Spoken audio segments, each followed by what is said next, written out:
गरीब किसान की कहानी।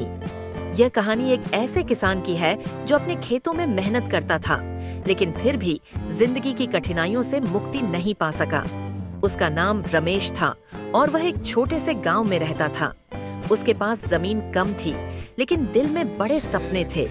वह हर साल अपनी फसल बोता और उम्मीद करता कि इस साल कुछ अच्छा होगा।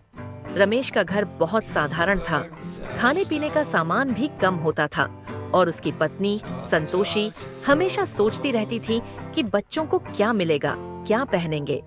कभी कभी तो रमेश के पास इतना पैसा भी नहीं होता था कि वह बच्चों के लिए किताबें खरीद सके, लेकिन वह कभी हार नहीं मानता था। वह जानता था कि उसकी जिंदगी और किस्मत जमीन से जुड़ी है। एक दिन रमेश ने सोचा कि वह शहर जाएगा और वहाँ कुछ काम करेगा। उसने अपना थोड़ा बहुत सामान बांध लिया और ट्रेन से शहर चला गया। लेकिन जब वह शहर पहुंचा तो वहां उसे कोई काम नहीं मिला। कई दिन वह सड़कों पर भटकता रहा, छोटे मोटे काम ढूंढता रहा, लेकिन कुछ हासिल नहीं हुआ। आखिरकार थक हार कर वह अपने गांव वापस लौट आया। गांव लौटने के बाद उसने सोचा, शहर में कुछ नहीं मिला, लेकिन यहाँ जो मेरी जमीन है वही मेरी पहचान है।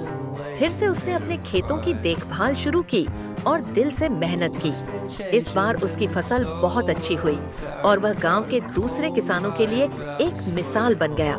रमेश